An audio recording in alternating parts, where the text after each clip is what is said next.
Greg, the show started. Oh, sorry. What's up, everybody? Welcome to Kind of Funny Games Daily. I'm one of your hosts, Greg Miller, alongside the OK Beast Blessing, Adioye Jr. What's up, Greg? I'll tell you what's up. I got a great deal right now. The hot item of the day here in Animal Crossing is the wooden fish. Oh, and I got lots of wood. I've been sitting on a whole stock. Oh, So I am taking Tom Nook to the cleaners. What's up, Kevin? You want me to tell you? It's just that you yell. You know, that's the problem. Here's the thing: is I hate this new mic. You gave me this mic, and it's all been a lot of problems since then. You want the old one? Yeah, I do. Do you still have it? Yeah, but I should, in the middle of a show, switch out this fucking mic. No, just don't yell. You know what I mean? So what do you want me to do? Turn the gain down or don't yell? Or because I have to lean in to use my computer too. You turn the gain down and then. You told me to. No. And then we can't hear you as much. But then you yell. You know. Okay. So what is the solution? Stop yelling for now. Well, you can't tell Greg Miller not to yell. That's like his whole brand. Porty not to sleep. Can't do that.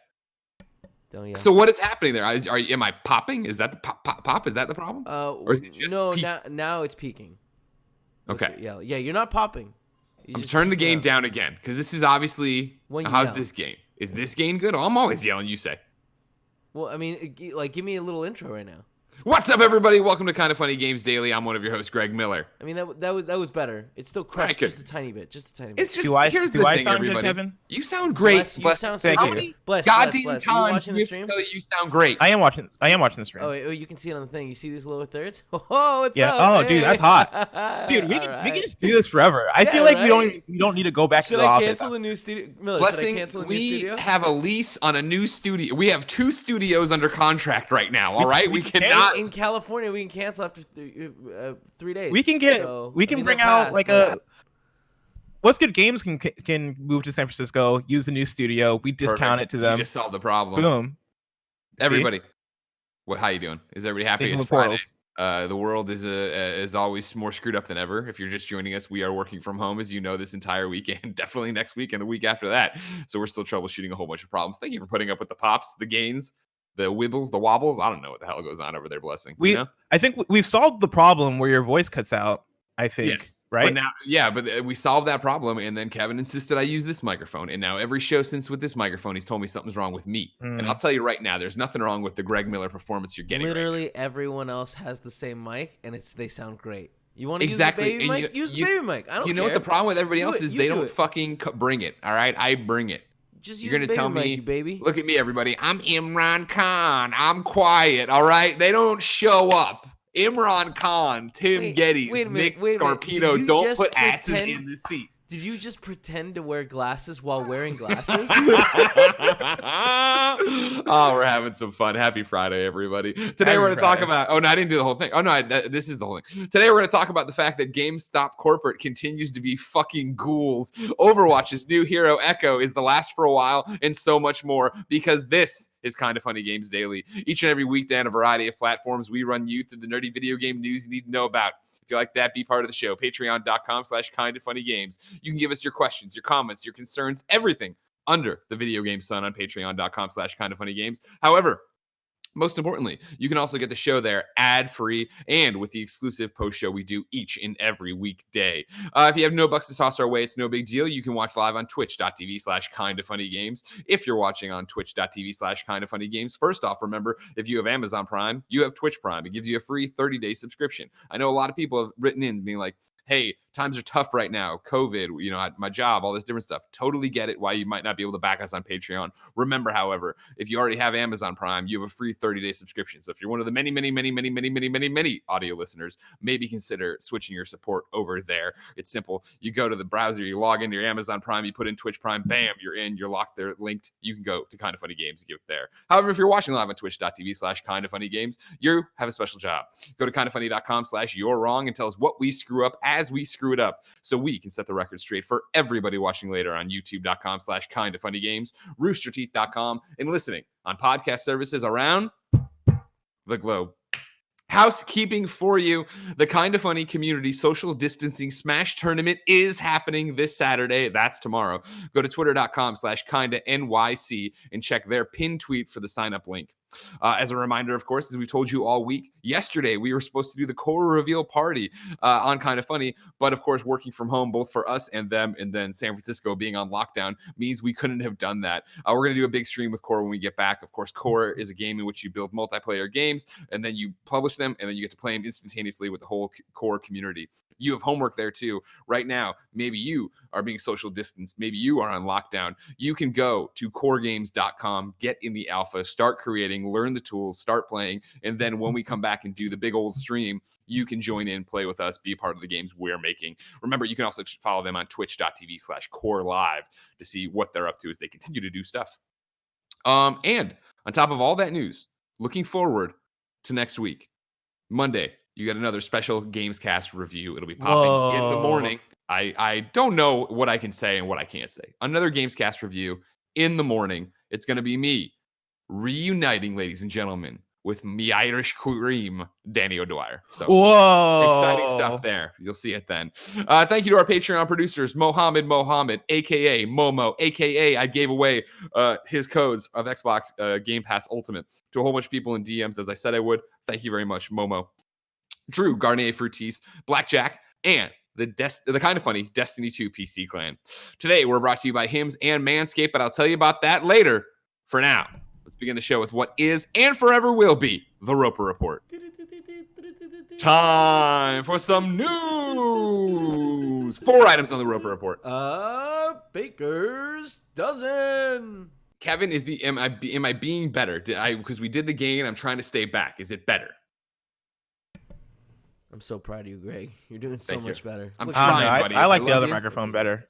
Thank you very much, Blessing. And I'm on Greg's side with this. Also, I like my other microphone better. I'm gonna be honest. Can I switch back? I just sound. I feel like it sounded more. Why are you so close? I don't understand. You don't have to be that close. First off, you sound great as always. Let me back up. Secondly, you look great. Take the pop filter off too. You look great in that spawn on. No, if I was listening without the pop filter, it sounds very poppy. It's pretty bad. Here's the thing. You can use whatever microphone you want. This is just the one we provided in case you wanted to sound like everyone else with that high quality stuff. But whatever. High quality. High quality. That's what I did the quotes thing for the audio listeners. Number one.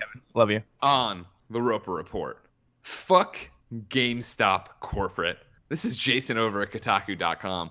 The struggling video game retail chain GameStop told all of its stores this afternoon to stay open even in the event of state or city lockdowns to protect against the COVID-19 pandemic, emphasizing that it is, and this is air quotes, or well, I'm quoting it, I guess, essential retail alongside groceries and pharmacies and should therefore be exempt from enforced closures. Quote, due to the products we carry that enable and enhance our customers' experience in working from home, we believe GameStop is classified as essential retail and therefore is able to remain open during this time, the retailer said in a memo to staff this afternoon obtained by Kotaku. Quote, we have received reports of local authorities visiting stores in an attempt to enforce closure despite our classification. Store managers are approved to provide the document linked below to law enforcement as needed, end quote. The document in question encourages police officers, don't make me laugh in the middle, officers to call GameStop's corporate headquarters if they have a problem with this policy. The retailer said later in the afternoon that it would be reducing hours, postponing all events, and suspending used game trade-ins until March 29. Meanwhile, GameStop employees all across the United States have feared for their safety.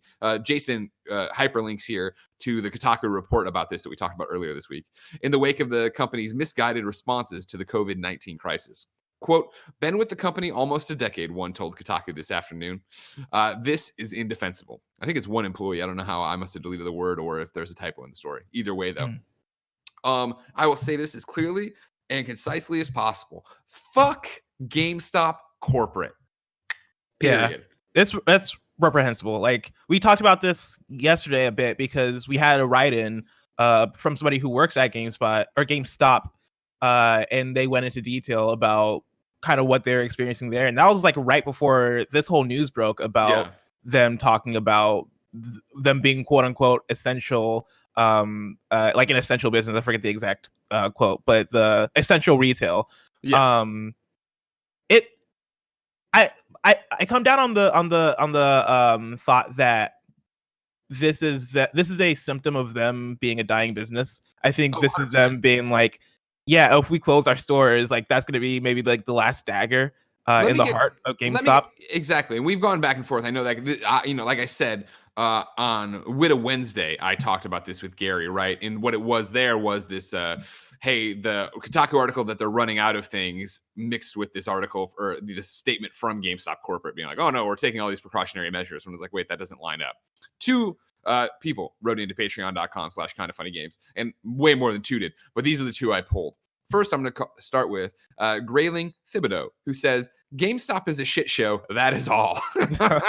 Which I was like, nailed it. But on top of that, Rita writes in with this. Hi, KFGD crew.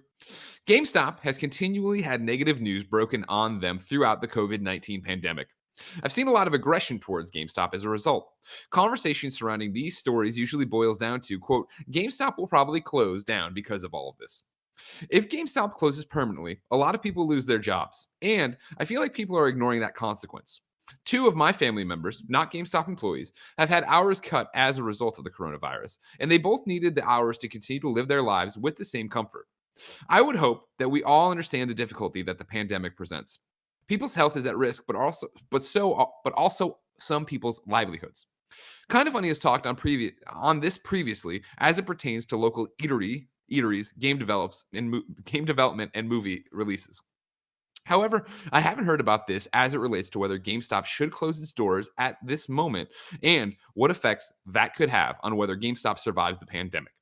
Thanks for all the love in this challenging time. And thank you for writing in, Rita. Here's the thing. What you're seeing and what we're talking about, especially with local businesses, and if you follow, my wife on Instagram, the last 3 nights she's insisted we actually order from spots in and around the Sunset so that we can support our friends who are still have these restaurants and keep them open. What we're talking about here is literally night and day, because the restaurants are essential businesses, especially here, with San Francisco with this forced shelter thing. And the idea is that you need to be able to provide a service to people to eat. So we'll get into what are essential services in a second. Let's just literally compare, Rita, what you're talking about with restaurants and GameStops. Both of them are in the same boat that if they just closed their doors and walked away for 3 weeks, they might not be here when they get back. Even with this new system of staying open during COVID, might not be there when they get back. The issue is that the restaurants have been forced, but even before the government and here in SF, local authorities stepped in, they were saying, we want to protect our employees, but also protect their paychecks. And so what we're having them do is we're moving to no dine-ins. You know what I mean? You had to cut capacity in half at one point. Then it moved into takeout and delivery only. Like, you can, again, with the photos I took of my wife last night, ordering from the sidewalk, talking to a woman inside the store through an open door, right? GameStop is fucking flipping all that off and trying to get into a sector it doesn't belong, on the fact that, like, you can look at, okay, well, grocery stores, you have to be in the same giant store to get the stuff, right? But again, it's a giant store. GameStops are traditionally shoe boxes. Like, if GameStop, and to Rita's point here, if they wanted to protect their employees, which they clearly don't. They want to protect their fucking bottom line. They want to make sure that the corporate structure is still there when they get back from all this. What we've heard this week alone, right? The ways in which people have been talking about how paid sick leave sucks for GameSpot, right? Because there are certain employees that don't necessarily gain hours, and that stuff is reserved for higher up employees, and how all that stuff how basically all the structures they have in place for, I was going to say work from home, but they don't have work from home. So for taking time off, that stuff sucks for GameStop employees. That alone, like, shows how much they don't care. If they fucking cared about their employees, if this was really about them and protecting them and also maintaining the business, they would pivot and say, all right, cool, we're doing curbside pickups. We're doing, you don't walk in the store. You can order online and we will walk it from the back of the store to you at the front of the store, kind of thing.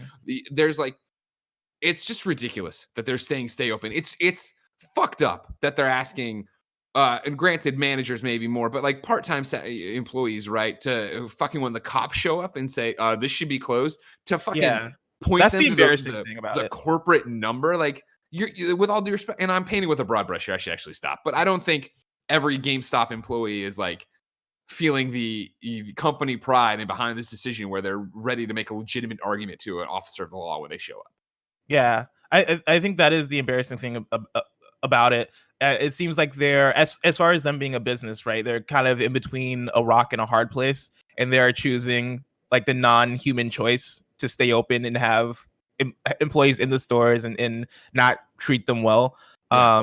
Because I like from a pure numbers and business standpoint, I understand the idea of, hey, if we don't stay open or figure out a way to stay open, we are not going to exist further, and it's either y'all work or y'all won't have jobs in a few weeks, right? It could be that decision, but even still there are ways to work within that, and them saying like them trying to place themselves as essential retail is not the way to do it. Like that And is that's the thing, like, right? it's an And embarrassing thing.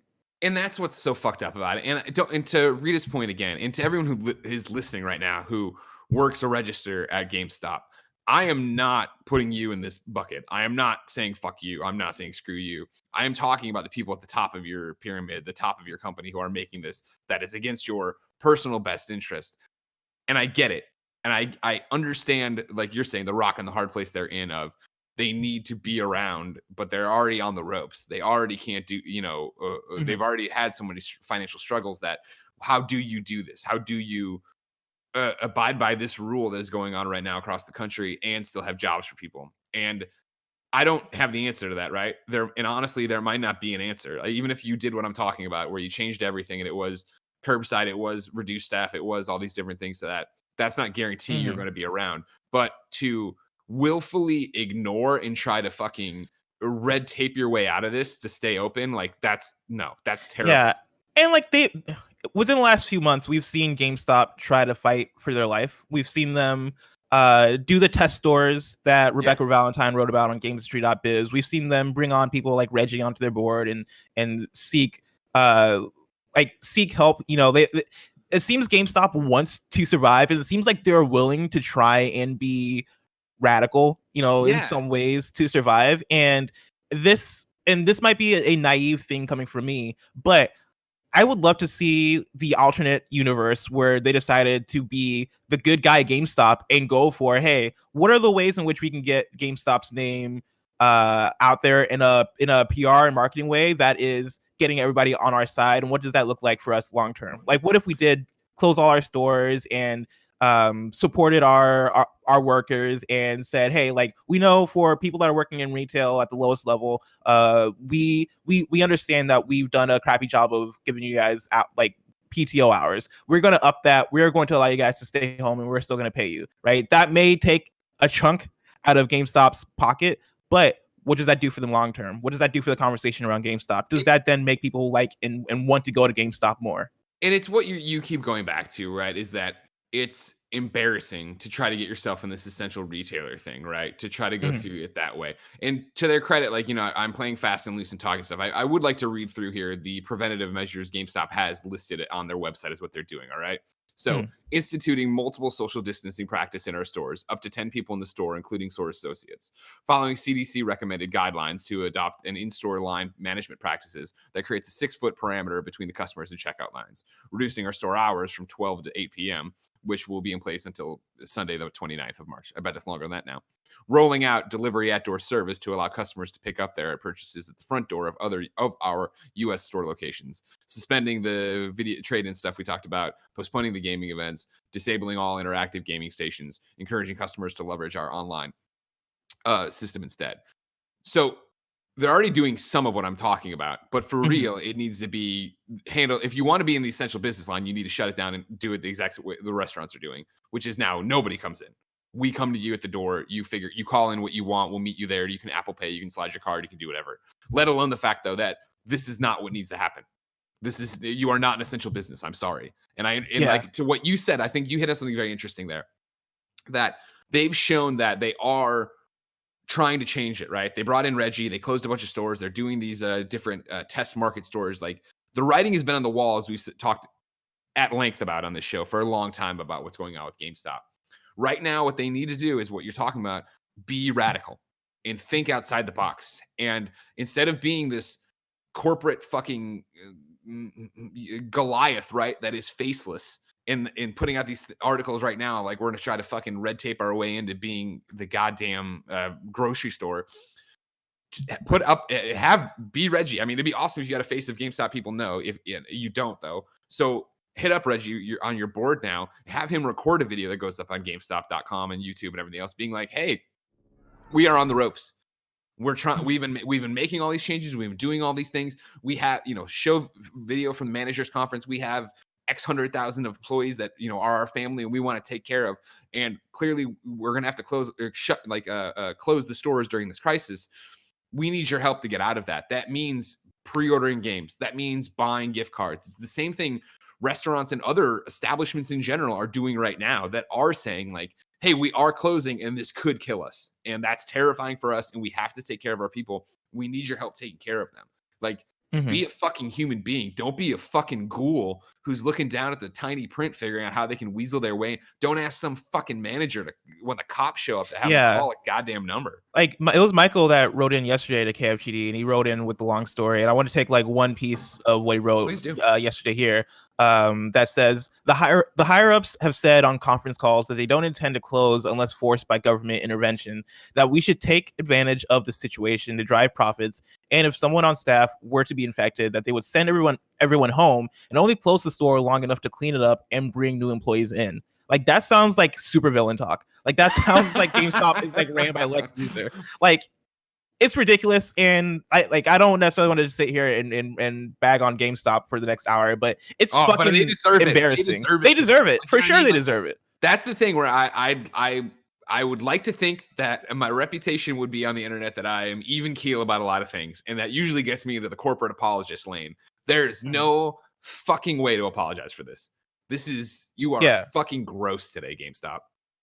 Yeah, I agree. Anyways, let's hear from our sponsor, Games. No, I'm kidding. Yeah, like you said, it is what it is. But I think there's plenty of ways to support them and the employees there without doing this. But maybe I could be misreading this. Every person, and granted it's an anonymous form, but every person who has written into Kind of Funny Games Daily, patreon.com/kindoffunnygames, saying, hey, I work at a GameStop. It is fucked up. I have not seen anybody coming in saying like, hey, I work at GameStop and I'm glad they're doing this. I want the hours. I want the money. I know that everybody, I understand if you're hourly, wants the money, wants the hours, but you also understand that it's in the midst of a pandemic. This is a terrible, terrible decision to put you all at risk for no reason. Yeah. Just let it go. Woosah, right? Woosah. All right, let's move on to some happier news. Number 2, Overwatch's Echo is the last new hero until Overwatch 2. This is James O'Connor at GameSpot. Do you want now, Blessing? You went in there as Overwatch fan number 1 and put in the story trailer. Do we need to watch the story trailer before we read about it, or does it play as B-roll, or what do you want to do? You know what? Let's watch the story trailer beforehand because it'll give us context for who Echo is. Because Echo is a newly announced hero. I've not actually seen the story trailer, so I don't know what Echo's whole deal is. I have seen a little bit of gameplay, and I can tell you that Echo's ultimate ability, off the chain. Yeah? Off the chain. Kevin's bringing it up right here. Shout out to BKD as usual. Let me know if you can hear everything all right on your guys' end. Will do. Also, Miller, if you want to center yourself a little bit more, that'll make me feel a lot better. But the peep. Yeah, he has the peep. Kids love the peep. It's the rule of thirds. Where the thing keeps turning on its own. It's got a real loosey-goosey neck. Yeah. I got a loosey-goosey neck, too. Just kidding, I got a normal neck.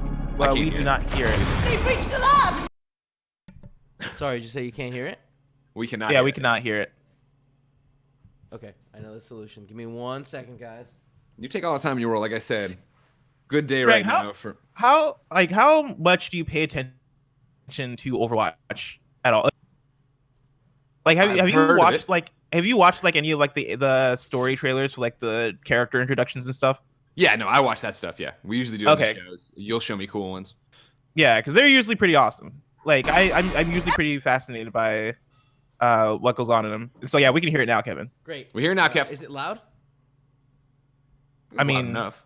Yeah, it seemed like the right volume. Good. All right, great. Ready? Yeah. Yes. And remember, you can click on my little monitor. All right, good call, Kevin. Make a big old monitor. While you guys do that, I'm gonna readjust some stuff. What happens if I click on the leave call button, Kevin? Nothing. Cool. Yeah.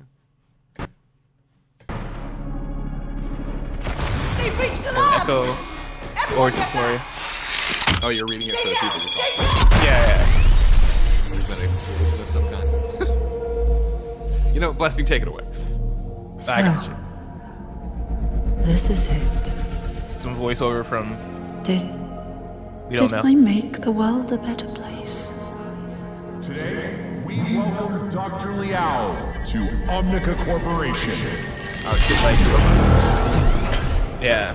She's like falling with They glass had around her. It looks every like. reason to doubt me. You should join us. But I helped create the Omnics. And who better to help Whoa. us fight? She And helped only create the Overwatch Omnics, believed. who are like the robot You people in are my Overwatch. life's work. You will be everything I dreamed. Thank you, Kevin. All I about that. wanted, You're good. all I needed this is really beautiful art. was to help Yeah. the world. Oh, shit. So it looks like she's And being so transferred. She created me. Or no, okay, this is her Her creation. She's created robot. promise. Her echo.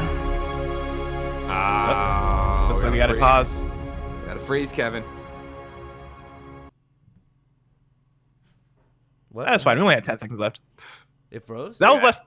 No wonder it's bad. We're watching on the GameStop. Oh yeah, GameSpot, or those I fucked GameSpot. up the joke. God damn it. Well, I mean, this was actually less than I thought it was gonna be. I thought it was gonna be more of like a 3D animated kind of deal, but I mean, this is cool too. So what did at the end there was he going to show her super or whatever you were talking about? Because you said it was all No. I saw her. There's some gameplay videos floating around on Twitter because they've shown off some of her gameplay, and I don't know. Okay. I don't know like all of her abilities. All I've What's to seen help is her the ultimate world? ability, which is she's basically like Kirby, where she targets she targets So she sucks people in. and then no. becomes them? She targets another hero that's in the game, and then she transforms into them, Okay. and she's basically able to play as them for like I want to say like 15 seconds or something like that. But the cool thing is her as she's playing as another character, her ability, like her ultimate ability, the charge up for it is like 6 times as fast. And so like it takes a few seconds for you to like kill somebody and then get your ultimate ability, and then you can Okay. use it immediately. But basically you're able to copy other people's abilities in your ultimate form. If Okay. that makes sense. If you play Overwatch, that makes a lot of sense. If you don't, No, then probably, like, totally. what It the makes fuck? even for a noob like me. I understand what you're saying. Cool. Yeah. So that's pretty All awesome. right. I'm So super that's confused. that's I just wanted to add that. Kevin. Nobody cares. All right. I care. Nah, Kevin. come on, you don't mean that. I Yeah, don't there it mean is. that. I love you, Kevin. How you hanging in there? What a I week. know, man. Living my yeah. Oh, not living the dream today. Okay. I'm scared Kevin might not make it to next week. Hey, now he's got it all set up, so it shouldn't be a problem. Well, It kind was of, just except that- for now it froze. Here we go. And it's like, why is it frozen? You know? Doesn't matter. I'm gonna get to the news now, right? Because Overwatch's Echo, who we now understand, is the last new hero until Overwatch 2. Again, James O'Connor at GameSpot.com. Not run by ghouls, as far as I know. Overwatch has just added a new hero, Echo, to the public test server, and she will be coming to the main game soon. Echo is a versatile damage character, and Blizzard has promised that there are more tank and support characters incoming. However, you'll have to wait until Overwatch 2 launches before you can get your hands on them. Talking to IGN Nordic director Jeff Kaplan has confirmed that we'd have to wait for the sequel for more characters. Quote, currently Echo is the last hero coming to standard Overwatch, he said. Blizzard has previously announced that any hero that gets added to Overwatch 2 will also be added to the original game, which means that more heroes will be added once the sequel launches. We have reason to believe that multiple new characters are in development for the sequel. Greg editorializing because it wouldn't be much of a sequel without new characters. A release date for Overwatch 2 has not been announced yet, but it's due to release on PC, PlayStation 4, Xbox One, and Switch. Xbox Series X and PlayStation 5 versions have not been announced. Greg, you mentioned it won't be much of a sequel without new characters. So far, as somebody who does play Overwatch, I'm still iffy on what makes this Overwatch 2 and not just an update to Overwatch 1. Run me through it. Why? because like Overwatch 1 players will be able to play with Overwatch 2 players. Like the games are cross compatible, and so like not that hasn't changed. The updates that they are putting into Overwatch 2 are also being put into Overwatch 1 as far as the new heroes, and I imagine the new maps. I can't remember every single detail, but there's a lot of cross compatibility there. It seems like the things that are going to be unique to Overwatch 2 is, I guess, like better graphics, and then also like the single player mode. But aside from those, kindoffunny.com/you're wrong. It seems like I don't understand this approach that much. Like I wish they would have just called this like a big Overwatch expansion and then called it a day, because I don't understand where the 2 comes in if everything is cross compatible in this way. Yeah, I'm looking actually at a PC Gamer's article from 4 days ago, Overwatch 2, everything we know about the unconventional sequel. From what we've seen so far, Overwatch 2 is not your average sequel. Its most unusual feature is that some new additions, like new heroes and multiplayer modes, will also come to Overwatch 1 at no additional charge. The 2 games will continue to coexist as one PvP experience, while Overwatch 2's other new additions are exclusive to the sequel. What would those be? Like, what is Overwatch 2 exactly? Well, it's a sequel to Overwatch, but not in the way you usually think about sequels. By the sound of it, Overwatch 2 is likely to be a big expansion that focuses primarily on PvE missions. These missions will appear to build off the Overwatch archive seasonal events from the past few years. The new story missions will likely have more story, dialogue, and cutscenes than the highly repeatable limited time events. We go over those in detail below. And it's maybe just a semantics thing. Like at the end of the day, it might just not matter whether they call it Overwatch 2 or Overwatch the big expansion or whatever they would call it. But it's just kind of confusing to me. And part of me wishes that they would have just like completely transferred over to Overwatch 2 for the next generation, or not even like for the next generation, but for it could be on this generation and then they backwards compatible it or whatever. But a clean separation in order to make it feel like a new experience would kind of be what I want, but it might. If in a perfect world, you just said, I mean, a clean separation is what you'd want.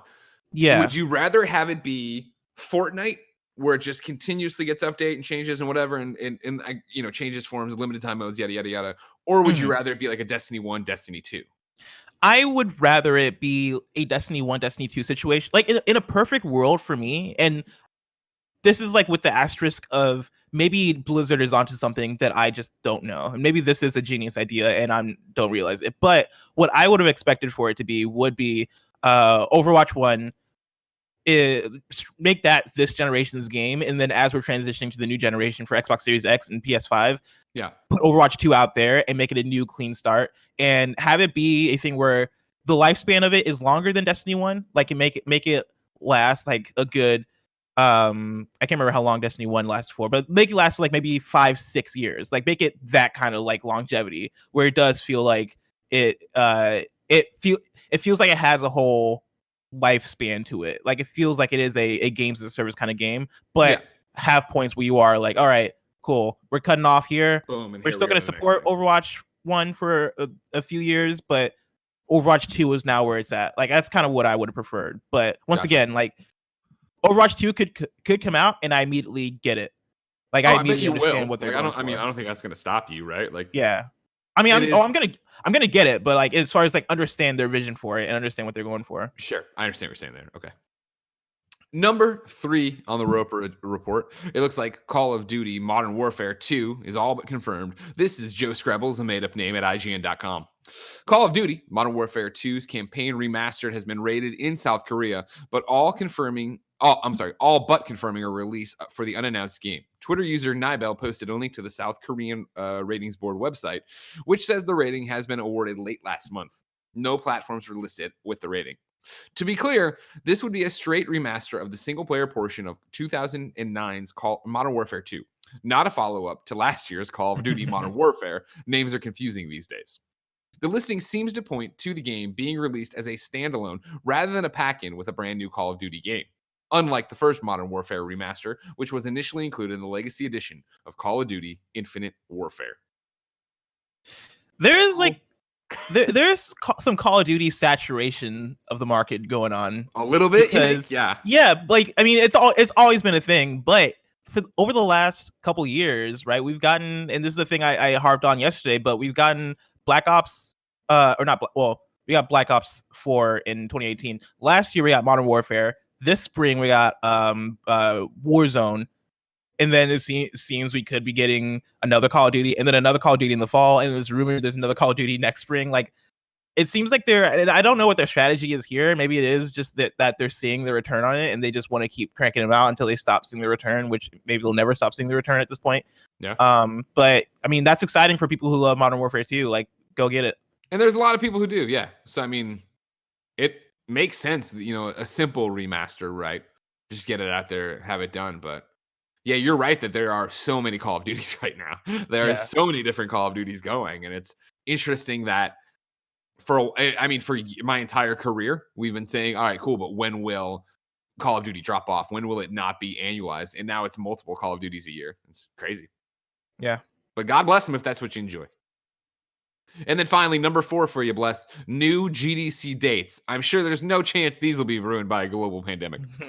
Informa Tech, organizer of the Game Developers Conference, GDC, has announced GDC Summer, a 3-day celebration of the art, craft, and business of video game development, to be held from August 4th through the 6th at the Moscone Center in San Francisco. GDC Summer will be a unique game developer conference experience, but will retain the same level of expert-led talks as the traditional GDC, along with a freestyle 2-day expo show floor from August 5th through the 6th.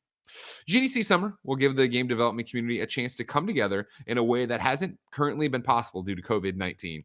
Safety remains the GDC organizers' paramount concern, and the GDC team will continue to monitor the latest information from health officials to ensure a safe and compelling event for everyone at GDC Summer, GDC 2021 and beyond. Yeah, I think that makes sense. Like, I think it makes. I mean, I don't know if it's gonna happen. I wouldn't place a bet that it's gonna happen, but I think it makes sense from the sense that I think we're seeing like a lot of companies just taking the wait and see approach. Gamescom, they're still going on. Like, their whole thing was, hey, we're gonna wait and see what the government has to say about like whether or not we need to close or what the situation with COVID-19 is going to be at that time. And so like I understand like the wishful, like, all right, we'll place these dates and wait and see. I think that's kind of where their heads are at, rather than, oh yeah, we think everything's going to be fixed by August 9th. And so we'll see. So that's all I gotta say is we'll see. For reference, of course, remember GDC is supposed to be happening right now, and it is a week-long event traditionally in San Francisco. So it was going to be the 16th through the 20th this time around in San Francisco. So then to jump ahead, this is going to be a much shorter, right? This is 2 days shorter. I could be wrong. I don't think I am, though.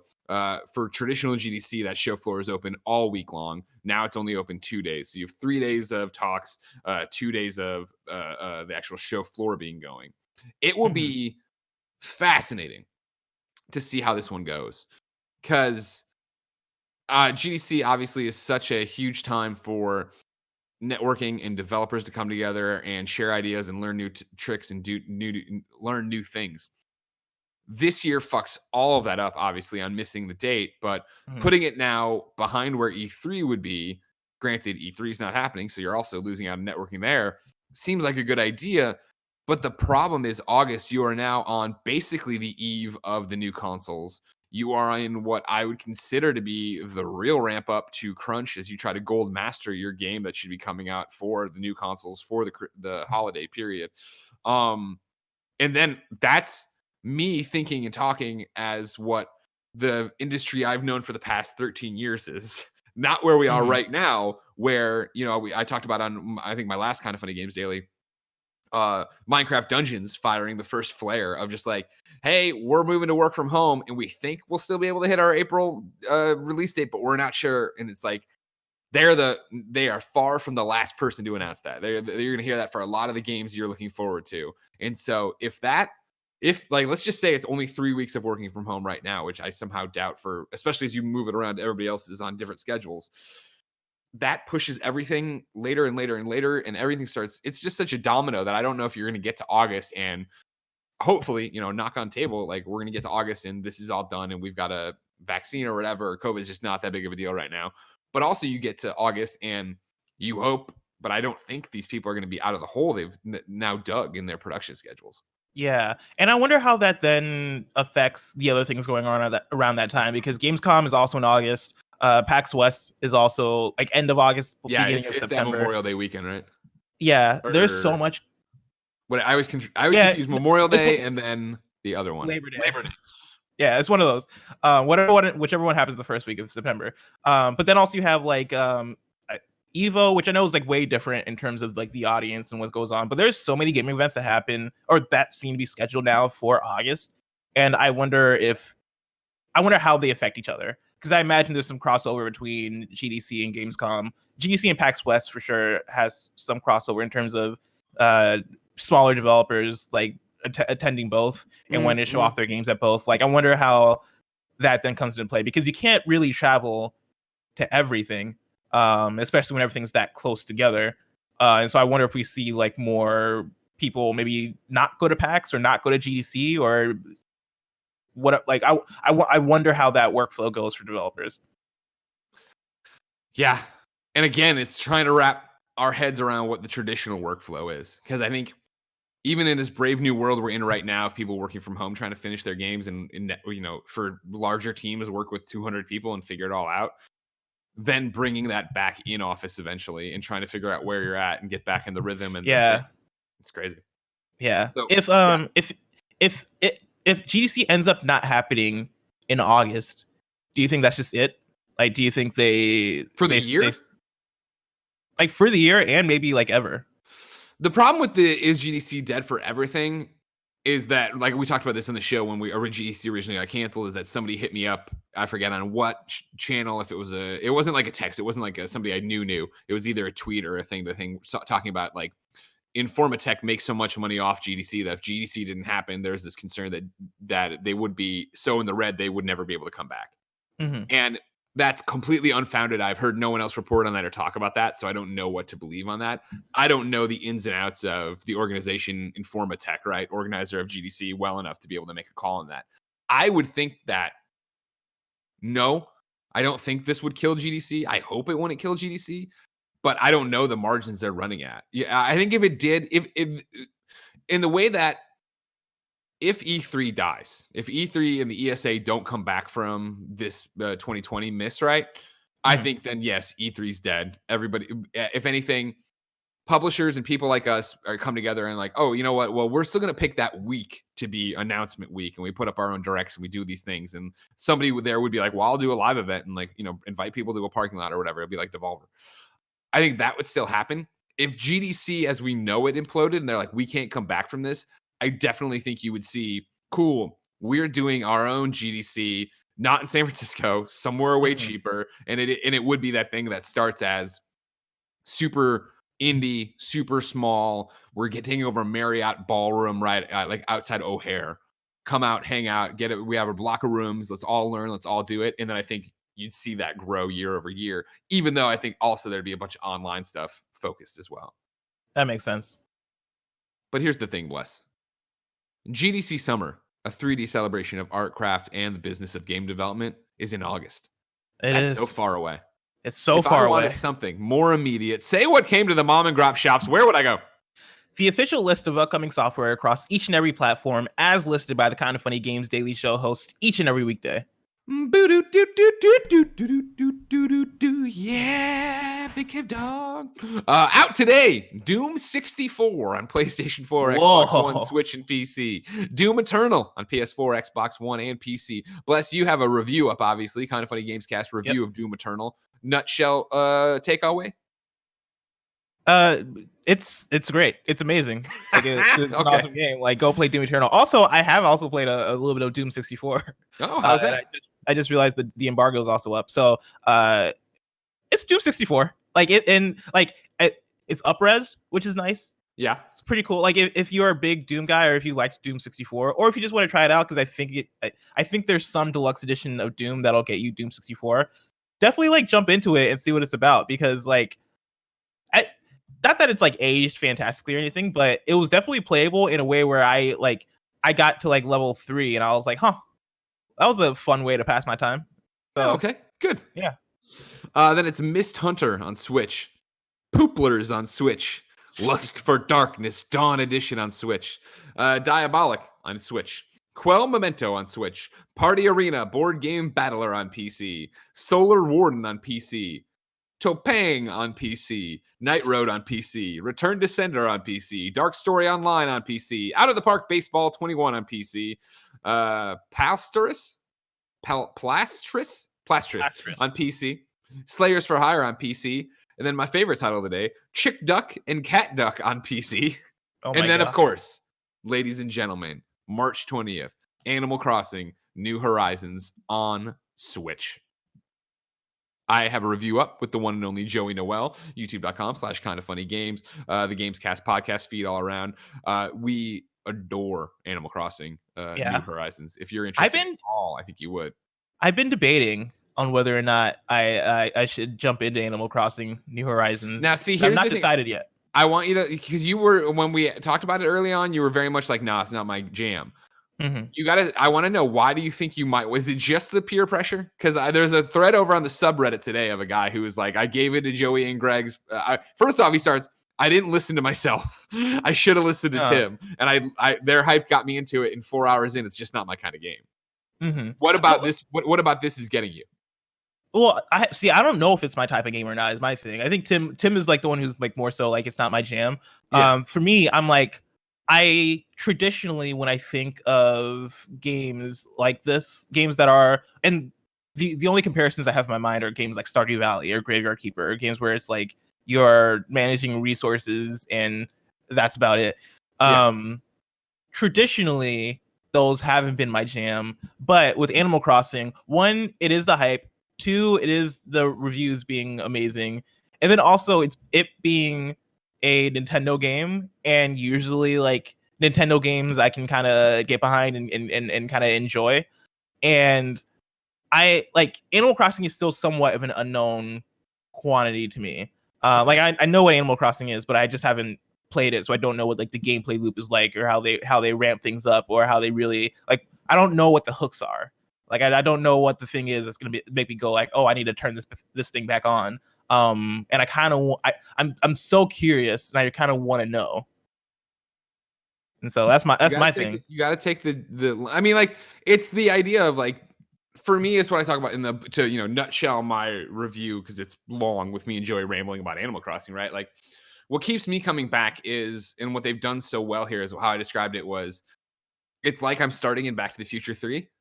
Where you go to this, you're coming to this town with just your campsite and then these small groups of people, and then you add to it and you build your house, and their houses get built, and then their center of town gets built. And slowly, like, I started building bridges based on where my center of town was and where like the resident management shop is, knowing that that's town square. So that for me in my head, 3 weeks from now, 3 months from now, 3 years from now, that'll have all based around there. And so it is these little things of grinding it out. I made a joke tweet today about like, if you time travel, because you can time travel in the game to be a cheater, like Brian Altano from IGN. Like change your game clock or whatever. Exactly. And you can do a whole bunch of different things to get like 1 million bells and yada. And it's just like, that's so not what this game is about, man. And don't get me wrong, I'm doing this not partly as a joke, but as my own thing. Like, if you do whatever you want with it, it's your game. I don't care. But it's like, for me, it is that grind and like wanting that piece of furniture and getting it, or like waiting for them to bring in the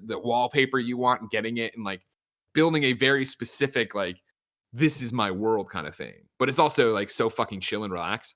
Like, that's why it's awesome right now, is like, it's just like fucking perfect for going in and getting a bunch of seashells and selling them.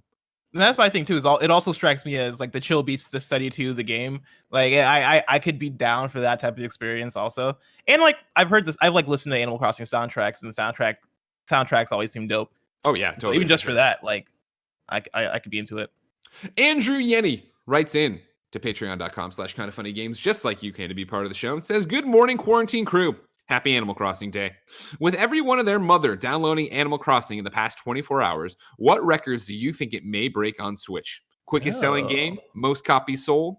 Feel like everyone needs an island getaway right now. Much love, Andrew." Yeah, like this is such a question of it's a haphazard poll, right? It's totally like what I see with it, but this is the first Switch game that had, and granted, like, I wasn't huge on Smash. Like, I enjoy Smash, but not enough to be crazy about it like Tim. This is the one where, for the first time ever, I'm using my Switch friend code and I'm sending it out to people and I'm exchanging people. And like last night, at 9:30, I had like 15 friends online and they were all playing it. I'm opening my Switch right now because this morning it was still ridiculous in terms of 16 friends are online right now, 10:53 a.m. Pacific time. And let's see. Everyone is playing Animal Crossing except Brian Altano, who's looking at YouTube, probably on how he can cheat the game more because he's a cheater. Pumpkin. That makes sense. You know what I mean? But yeah, you look at that, it's just everybody's there doing their thing, all playing Animal Crossing. And like, that's such a cool thing to do. But again, I've only added these people to my friends list because they're all playing Animal Crossing. Yeah. So it's like how you do it. So as far as what records do you think it'll break? Quickest selling game, most copies sold. It will not. I don't think it'll have most copies sold by any means. Like I think Mario Kart traditionally always holds that record. And I pulled up the Nintendo sales for software that they have published on their site. And so Mario Kart 8 Deluxe is number one. And this was from January. Oh, this is of December 1st, 2019. And so Mario Kart 8 Deluxe is number one at about 23 million units. Super Smash Bros. Ultimate is number two at 17.6 million units. Super Mario Odyssey is at 16.59 units. Legend of Zelda Breath of the Wild 16.34 units, and then Pokemon Sword and Shield is at 16 million units. And then behind that is Pokemon Let's Go Pikachu and Pokemon Let's Go Eevee. I could see it, and I think this is bold, but I could see it possibly surpassing Pokemon Let's Go Pikachu and Let's Go Eevee. See, that's very bold, but I could see it. Even so, then to the question, obviously from Andrew, like I'm jumping here to Heather Wald from November 21st, 2019 on Games Radar. Pokemon Sword and Shield is the fastest selling Switch game to date. Pokemon Sword and Shield is the fastest selling Switch game to date and has already sold over 6 million copies worldwide since the game, launched last week. I don't think there's any argument that Pokemon's a bigger IP than Animal Crossing. And so that's where it nets out of like, I think right now it's very much our sector of games is super swept up in it, but I also remember when they were swept up in Pokemon, and that also went way beyond our hardcore friends, right? Like that was out there for everyone. So that's such a hard one to figure out where they might actually end up breaking or putting. The thing about Animal Crossing though is that even like people that are not in our sector, that like the people you would least suspect to be talking and tweeting about Animal Crossing are talking and tweeting about Animal Crossing. Like Chrissy Teigen was tweeting about Animal Crossing. Right. Granted, she also tweets about Luigi's Mansion. She tweets about Switch games in general. Yeah, she does. But in general, there seems to be such a fervor and a fire behind Animal Crossing. And I should probably look up new Leaf sales because that would probably inform this a lot, or like best 3DS or top 3DS game sales, because like here's what I got for you from Wikipedia because I was looking for that too, right? Yeah. The four main series games are among the best-selling video games for their respective consoles. Animal Crossing sold 2.32 million copies, Wild World 11.75 million, City Folk 3.38 million, New Leaf 12.21 million, and Happy Home Designer 3.04 million sales. Okay, so yeah, that also supports what I'm saying. I think it'll be higher than Pokemon Let's Go Pikachu and Eevee, which sold 11.76 million. But I definitely don't see it catching up to Pokemon Sword and Shield, which sold 16 million. And Pokemon Sword and Shield is probably going to surpass Legend of Zelda Breath of the Wild, because at this point, or by the time this was published, right, Breath of the Wild had 0.20 million units more than Pokemon Sword and Shield. If that hasn't already passed, it's going to pass that. I don't necessarily see Animal Crossing passing Breath of the Wild. Here's the interesting food for thought on where you're at in terms of sales, right? Because I like this argument, but I also like the parity we're seeing. So I'm going to run through just by name the top 10 best-selling Switch games so far, right? We already kind of went through the names, right? So number 1, Mario Kart 8 Deluxe. Number 2, Super Smash Bros. Number 3, Super Mario Odyssey. Number 4, Breath of the Wild. Number 5, Sword and Shield. Number 6, Let's Go Pikachu and Eevee. Number 7, Splatoon 2. Number 8, Super Mario Party. Number 9, Super Mario Bros. U Deluxe. Number 10, Luigi's Mansion 3. Comparing New Leaf to this, right? So now jumping into the best-selling 3DS games. Both these lists are from Wikipedia, by the way. For 3DS, it goes like this. Number 1, Mario Kart 7. Number 2, Pokemon X and Y. Number 3, Pokemon Sun and Moon. Number 4, Pokemon Omega Ruby and Alpha Sapphire. Number 5, New Super Mario Bros. 2. Number 6, Super Mario 3D Land. Number 7, Animal Crossing New Leaf. Number 8, Super Smash Bros. For 3DS. Number 9, Pokemon Ultra Sun, Ultra Moon. And number 10, Tamagotchi Life, or Tomodachi Life. Tomodachi Life, yeah. Yeah. So you're looking at a number 7 right there with a very similar games list, or like IP list, I guess, more than that. Now the argument would be, I think that I'm doing this quick, so stick with me, that you have on 3DS, you have 3 Pokemon games in front of Animal Crossing. Over here, you only you have Sword and Shield and then the Let's Go, so just 2. Yes. And all those Pokemon games on 3DS were also like mainline games, whereas Let's Go, Pikachu, and Eevee were kind of spin-off games, which I think is why we see those sales being way lower than what an actual official Pokemon release would be, which is Sword and Shield at 60 million. And so, like, I mean, even given that context, I still stand by it. Like, Pokemon Sword and Shield is gonna keep rising up in the ranks. Legend of Zelda Breath of the Wild is gonna end up at number 5. Let me see, 1, 2, 3, 4. Yeah, at number 5. And I think Animal Crossing is gonna end up comfortably at number 6. And let's say that by the end of, actually, I'm not gonna give it a time frame. I think no, that's too complicated, right? Out of the games that are here, it'll end up at number 6. I don't think Animal Crossing New Horizons becomes the fastest selling Switch game. I think that stays with Pokemon Sword and Shield. I agree. Yeah, and that the Let's Go gets really interesting because it'll beat Splatoon 2. I don't think without a problem it'll beat Splatoon 2.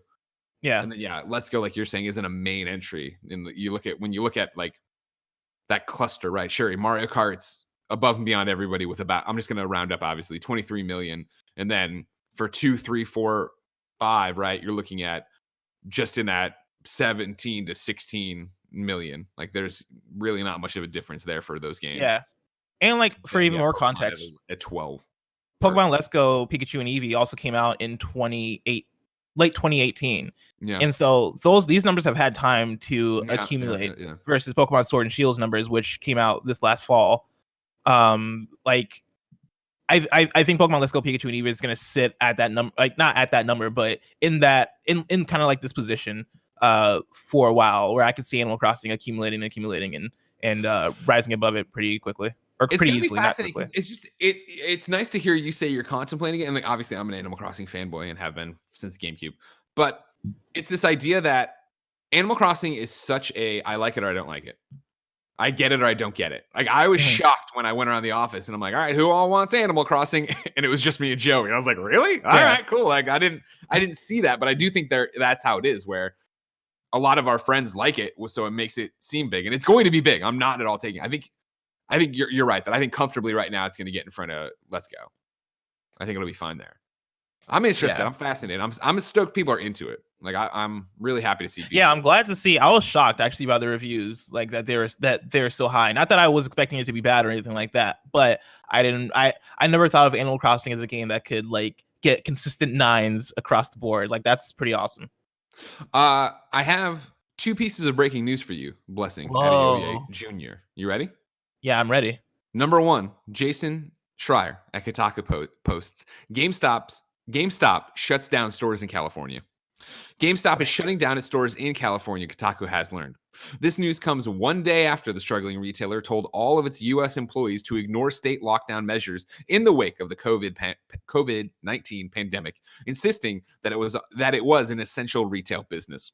The video game retailer has come under fire in recent days for its handling of the pandemic, as it has been slow to enforce recommended social distancing practices and unable to provide proper cleaning supplies for employees. So, good job. Oh, here it's already been updated with a quote.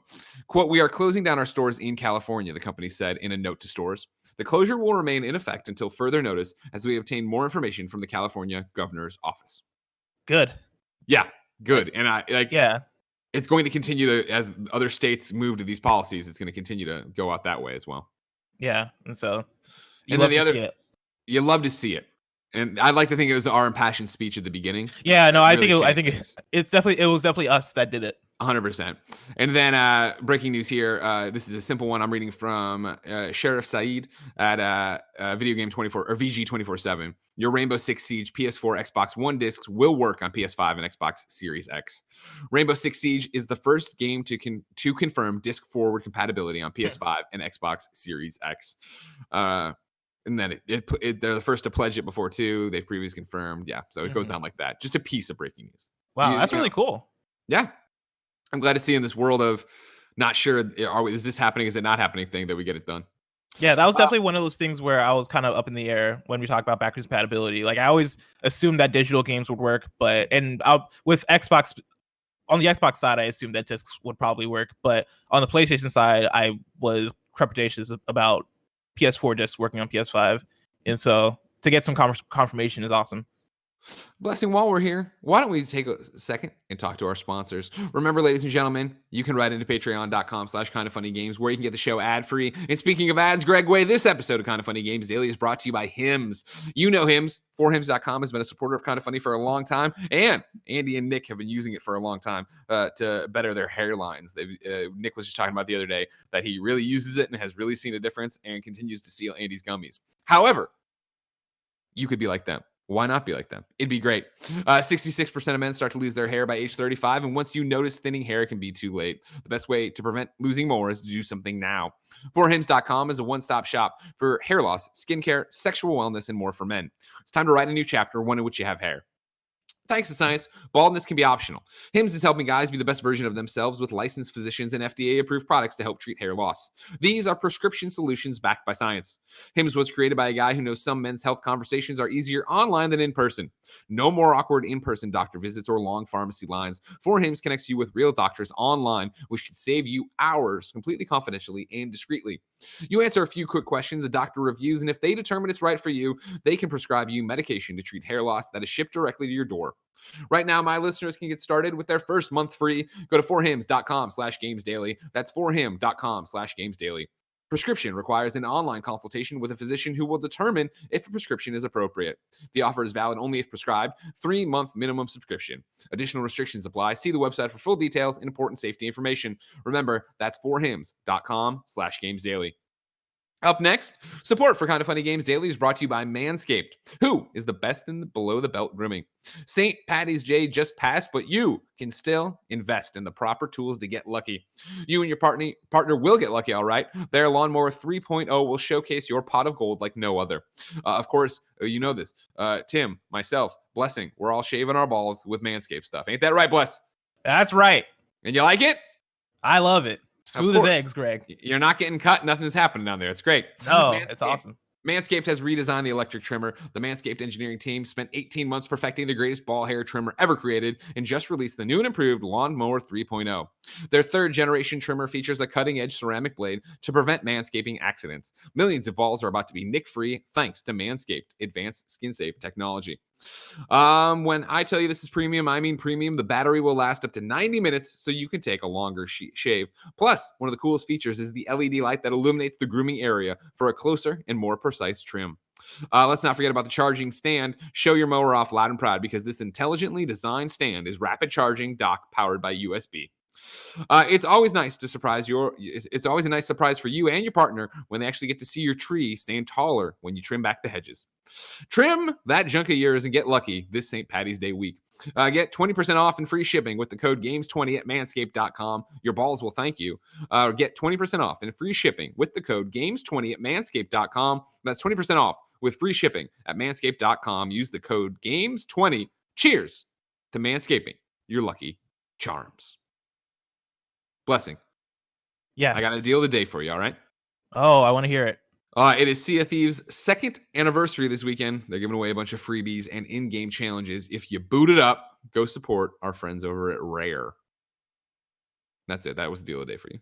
Just for you, Bless. Just wanted Thank you. I love being a pirate. Yeah. Oh. Did you ever play Sea of Thieves? I tried it. I didn't like it. Yeah, it just wasn't my jam. I love Rare as a studio, and so I was kind of very excited about it. And then I played it, and I was like, "This is very much not my jam." Understandable. That happens. Yeah, it never looked like it. I wanted. It's always that thing of like, I should try that, but there's a million other games that I actually really, really want to play. And so the people who love it, more power to you. I'm glad. I'm happy for you. I say all three of us jump in. Let's do this, guys. I say you get your ass back in the division, Kevin. Yeah, I'm down for that too. You better be. Blessing's got to play Animal Crossing too, so everybody's got homework to do, guys. Well, what if I want to play Animal Crossing now? I think you should too. Kev, your island would be very interesting. You want to know a secret, Kev? Ooh, it's not a secret. But yesterday I played a bit of Untitled Goose Game. Oh. Game of the Year twice. Yeah, 2-time Game of the Year winner. I had to know, and so I played it. And so stay What do you tuned think? to PS Love You to hear my thoughts, Kevin. Or Gamescast. Yeah, Kevin. P.S. I love you. I mean, No. Gamescast is usually like a big topic. We don't. Yeah, Gamescast is that review I'm doing with Danny O'Dwyer. Oh yeah, never mind. It's time to squad up. This is where one of you writes into patreon.com/kindoffunnygames, giving me your name, username, platform of choice, and why you need help in a video game. I read it here. The best friends come and find you, and everybody plays games together. Today, on the holiest of holy days, Josh writes in with his Nintendo Switch friend code. If you enter this and you get the name Pooley, that's Josh. SW174867487476. Hey, KFBFs. I picked up Animal Crossing New Horizons as my first ever Animal Crossing game. I started it last night at midnight and stayed up way too late. Looking for some more KFBFs to add while we use the island getaway to distract from the worries of today. If you want to do that, hit up Pooley over on that Switch code I read earlier. Also, worth pointing out, hold on, let me, I'll retweet it right now. I'm thinking of it. Hold on. All the kind of funny shirts were made, of course, by Mario, right? And now they're up in the thing. And I favorited too many tweets to make this easy, of course. There it is. Mario Riviera. Rivera, right? He went up, made an imager. He went back in Happy Home Designer and made all the kind of funny shirts. Party mode, video games are cool. The Pride shirt, the KFA shirt, even made a What's Good Game shirt. I just retweeted that imager link. You go there, and when you get going in your game, you can link your real phone to your Tom Nook Switch phone from the settings, and then you can scan the QR codes and you can get these shirts in there. I, of course, you might have seen in the video review, made my own kind of funny hoodie, but for some reason at launch you can't share the stuff you made in New Horizons. You can only bring in other stuff, and eventually you will be, but it's not hard to make the kind of funny smiley and put it on the blue hoodie. I digress. The stuff Mario made is hard to do. Look at that. Go get it. Go in there. Go get it. Like I said, at that Mario Rivera, or you can go to Game Over Greg. Huh? He did the arcade shirt. Oh, the PS I Love You one. What? He did it, man. He's awesome. Party mode. He's incredible. I don't know what's going on. Time for You're Wrong. This is where you, watching on twitch.tv/kindoffunnygames, go to kindoffunny.com/you're wrong and tell us what we screw up as we screw it up. Alex Russ says, just some context on GameStop. Part-timers get no time off. They'll often have to fight for the best 8 hours a week, depending upon employees. Full-timers are the ones who get paid PTO. Gotcha. Eric points out that Reggie isn't on GameStop's board until April 20th. I understand that, but they desperately need a human being face for this company saying, hey, we're trying to fix this. Interesting. Brian says, one quick thing, and Nintendo doesn't report digital sales. Considering things, I think Animal Crossing will have a high digital. I think that, as always, things are always open to change. And I think that if it crushes some record and puts out that it's even the second best-selling Switch game or fastest selling, I think Nintendo would publicize those numbers. Oh, for sure. And I find it weird because we got those numbers from Nintendo's website. Like, Nintendo doesn't report digital to MPD for sure. Yeah, don't they talk about their own though, right? Yeah, if they're talking about their own sales, you would think that they're including digital in there. I think they would, but I'm not 100% sure. Ladies and gentlemen, we have a post show to do, so this has been your Kind of Funny Games Daily for Friday, March 20th, Animal Crossing Day. I hope you have a great time hanging out with Tom Nook. Let's look ahead to next week. Next week, hosting breakdown looks like this. Monday, it'll be Blessing and Tim. Also on Monday, though, is that Gamescast Review, me and my Irish cream, Danny O'Dwyer. Tuesday, it'll be Blessing and Imran. Wednesday, it'll be me and Gary Witta. Thursday, it'll be me and Ben Hansen from MinMax. And then Friday, me and Blessing back together. Yeah. You think you got it in you, kid? We'll see, man. We'll see. You gotta do something in that room. You gotta do something. Week 2 of this quarantine. Oh man, things might get weird. No, I understand. Ladies and gentlemen, this has been Kind of Funny Games Daily. Remember, each and every weekday on a variety of platforms, we run you through the nerdy video game news you need to know about. You like that? Go to patreon.com/kindoffunny. Support us there. Get your questions in. Get the show ad free. Get the post show we're about to do. You don't like it? No big deal. You can get it for free. Twitch.tv/kindoffunnygames. Hey, you got Amazon Prime. You got Twitch Prime. Help us out. YouTube.com/kindoffunnygames. Roosterteeth.com and podcast services around the globe. It just doesn't work the same way. It doesn't. Because my little flabby hand hitting this glass, nothing happens. And I'm not going to hit the glass hard, you know? I digress. Ladies and gentlemen, until next time, it's been our pleasure to serve you. And I guess shake hands like this. Oh, wait, we have to... What side are... No, I don't know. Well, I see what you're saying. No. Yeah. Come Blessing. here. Yeah, there you go. Yeah, there you go. But not come Why- towards. You don't Why? have to Why be would that you do your close. hand so small? No, Why would you do your hand so big? Because Miller, it's the show's over. Turn it off.